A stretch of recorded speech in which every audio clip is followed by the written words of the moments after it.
मोक्ष के शहर वाराणसी में एक अजीब ही वाकया निकल के सामने आया, जहां पर 14 युवकों को गिरफ्तार किया गया है यूपी पुलिस के द्वारा। और जो नियम उन्होंने तोड़े हैं वो आपको हैरान कर देगा, आपको विश्वास नहीं होगा जो हरकतें इन्होंने यहां पर रमजान के पाक महीने में किया है, और वो कहीं ना कहीं यहां पर शर्मसार करने वाली चीजें हैं। अब बहुत सारे लोग इस चीज को लेकर के जरूर सोचेंगे कि नहीं, ये इतना ज्यादा बड़ा मुद्दा नहीं है। आखिरकार कौन सा बड़ा मुद्दा है जिसको लेकर के लोग जो है दोनों तरफ की बातें कर रहे हैं? कुछ लोग यहां पर क्या कह रहे हैं, क्या सभी लोग यहां पर पूरी तरीके से जो है इसका विरोध कर रहे हैं, या कुछ लोग इसका साथ भी दे रहे हैं, या फिर कितना बड़ा गुनाह इन लोगों ने किया है, आज आपको सब कुछ मालूम चल जाएगा। और उसके साथ ही साथ दोस्तों वीडियो में आगे आपको यह भी दिखाएंगे कि जो ये नियम इन लोगों ने यहां पर तोड़े हैं उसके खिलाफ इनको कितना सजा मिलने वाला है। क्योंकि गिरफ्तारी तो हो गई है, लेकिन क्या गिरफ्तारी जो है इनके सजा का अंत है, या यहां पर और भी चीजें इनके साथ होने वाली है? क्या चीजें होंगी और क्या रूल इन्होंने ब्रेक किया है,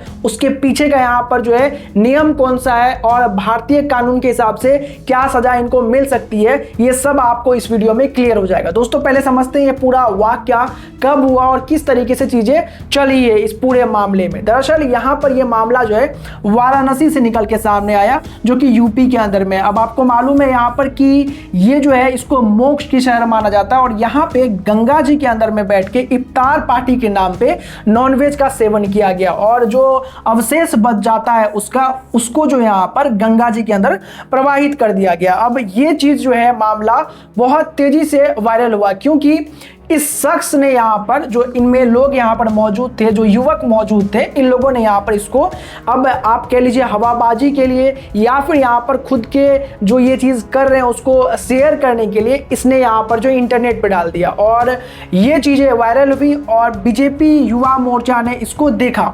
इसको संज्ञान में लेने के बाद थाने में जाकर के रिपोर्ट लिखाया गया, और उसके बाद पूरी कहानी हुई कि इन सबको गिरफ्तार कर लिया गया। लेकिन गिरफ्तारी हुई क्यों आखिरकार, और आखिरकार क्या यहाँ पर इफ्तार पार्टी करना इतना ज़्यादा गलत है भी या फिर नहीं, या फिर ये सब कुछ ड्रामा है, वो समझ लीजिए। उसके बाद ये भी समझेंगे कि गिरफ्तारी होने के बाद इनके साथ अब क्या होगा, योगी और योगी की पुलिस इनके साथ क्या करने वाली है। और जो ये इफ्तार पार्टी कर रहे थे, जो इस्लाम का जानकार हैं, उन लोगों ने इसके बारे में भी क्या कुछ कहा है, वो भी दोस्तों आपको आगे वीडियो में बताएंगे, और चीजें यहाँ पर थोड़ी बहुत क्लियर करने की कोशिश करेंगे, जो भी यहाँ पर रिपोर्ट निकल के सामने आई है। अगर दोस्तों आप यहाँ पर देखने की कोशिश करेंगे तो आपके सामने में नजर आएगा कि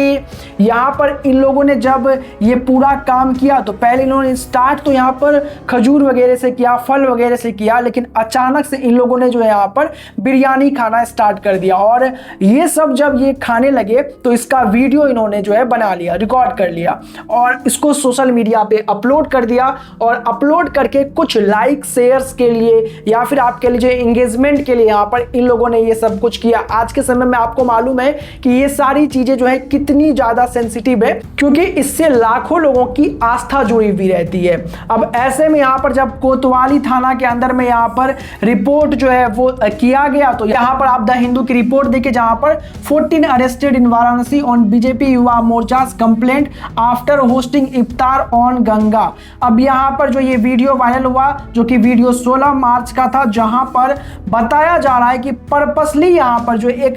समूह के जो युवा लोग थे, युवक लोग थे, इन लोगों ने यहाँ पर इफ्तार पार्टी किया नाव के ऊपर में गंगा जी पे, और वहां पे इन लोगों ने जो है नॉनवेज का सेवन किया, और उसके बाद यहाँ पर बिरयानी खाने के बाद उसके अवशेष को जो है गंगा में प्रवाहित कर दिया। अब ये सब कुछ जो इन लोगों ने किया, ये कितना बड़ा नियम तोड़ा है। और ये जो इफ्तार पार्टी ये लोग करते हुए नजर आए, इसको लेकर के अब बाकी जो मुस्लिम कम्युनिटी के लोग हैं वो लोग क्या बोल रहे हैं, इसको लेकर के दोस्तों काफी मिक्स्ड रिएक्शन निकल के सामने आ रहा है। कुछ लोग यहाँ पर बोल रहे हैं कि ये इतना बड़ा मुद्दा नहीं है, लेकिन वहीं पे जो जानकार कुछ लोग हैं यहाँ पर, जो समझते हैं यहाँ पर कि ये मामला कितना ज्यादा संगीन है और किसी की आस्था से जुड़ा हुआ मामला है, वो इस मामले को यहाँ पर जो है, चाहे वो मुस्लिम कम्युनिटी से ही क्यों ना हो, ये कहीं ना कहीं मानते हैं कि इन लोगों ने जानबूझ के ये सारी चीजें की, कि जानबूझ के जब वो देख रहे हैं कि इतना ज्यादा ये जब संवेदनशील मामला है, तो ऐसे में यहाँ पर वीडियो बना करके इसको पोस्ट करने की क्या आवश्यकता थी, और क्या आवश्यकता थी यहाँ पर इफ्तार पार्टी करने की गंगा में जाकर के, जो कि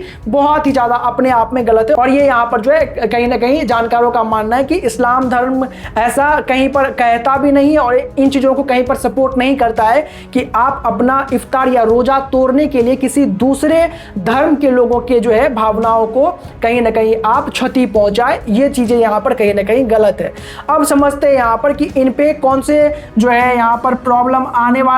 वाले समय में, और किस तरीके से यहाँ पर ये लोग जो है बुरी तरीके से अब फंसते हुए नजर आ रहे हैं, क्योंकि यहाँ पर ये सारा मामला अब जो है बहुत ज़्यादा तूल पकड़ चुका है। क्योंकि ये मामला पहले तो सिर्फ इनको अरेस्ट किया गया, लेकिन उसके बाद यहाँ पर इस मामले पर जो है पूरे देश की नज़र गई, क्योंकि कहीं ना कहीं रमज़ान एक बहुत ही ज़्यादा पाक महीना माना जाता है। और ऐसे में यहाँ पर जो आप देखेंगे हमारे जो मुस्लिम भाई लोग हैं वो लोग भी काफ़ी यहाँ पर जो है नियमों का पालन करते हैं, और कहीं ना कहीं यहाँ पर हिंदू भाई भी बहुत ज़्यादा यहाँ पर भाईचारा निभाते हुए उनके धर्म का, उनके मान्यताओं का सम्मान भी करते हैं। और कई बार आप देखेंगे बहुत सारे सेलिब्रिटी के पार्टी में या फिर यहाँ पर बहुत जगहों पर दोस्ती यारी में भी जो है इफ्तार पार्टी यहाँ पर लोग हिंदू मुस्लिम सभी साथ बैठ के करते हैं। ऐसे में इस तरह की भावना को जहाँ पर बढ़ाना चाहिए, ऐसे कुछ लोग होते हैं जो कि चीज़ों को प्रॉब्लमेटिक करते हैं और फिर ऐसी चीज़ें होते हुए नजर आती है जो कि कहीं ना कहीं बहुत सारी चीज़ों पे फिर क्वेश्चन उठाना शुरू कर देता है। अब देखें यहाँ पर कि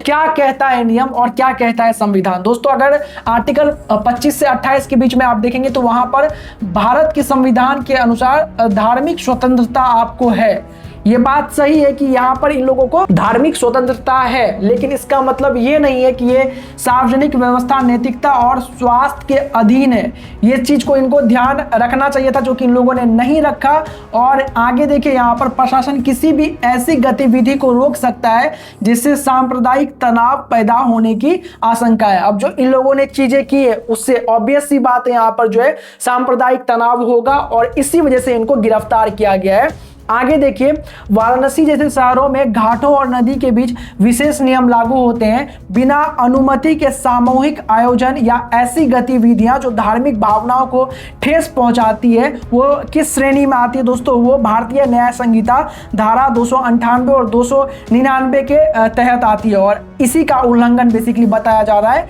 कि इन युवाओं ने किया है, जिसकी वजह से इनको गिरफ्तार कर दिया गया है। और आप यहाँ पे सोचेंगे कि इनके इसको लेकर के यहाँ पर इनको सजा क्या हो सकती है, तो दोस्तों इसको लेकर के सजा जो है जेल होगा, जुर्माना होगा, और उसके साथ साथ यहाँ पर जो है ये दोनों भी हो सकता है। और जेल अगर होता है वो 3 से 5 साल तक होगा यहाँ पर बताया जाता है, लेकिन जुर्माने के तहत भी इसका जो है यहाँ पर निपटारा होता है। अब यहाँ पर समझिए कि बेसिकली जो इफ्तार होता है उसको यहाँ पर जो बताया जाता है रिपोर्टेडली कि इसको कैसे यहाँ पर, हालांकि मुझे इस बात की पूरी जानकारी नहीं है, लेकिन जो यहाँ पर रिपोर्ट्स में निकल के सामने है उसके अनुसार यहाँ पर मस्जिद में जब यहाँ पर लोग इफ्तार करते हैं तो उसको बहुत ही अच्छा माना जाता है। इनके धर्म के मुताबिक, इस्लाम धर्म के मुताबिक यहाँ पर हर समाज वर्ग के लोग होते हैं, तो यहाँ पर सभी लोग जब बैठ के इफ्तार करते हैं तो भाईचारा का प्रतीक उसको माना जाता है। साथ ही साथ यहाँ पर जो है इफ्तार के तुरंत बाद यहाँ पर एक जो है बेसिकली नमाज जमात होता है, उसमें भी यहाँ पर शामिल होना आसान होता है।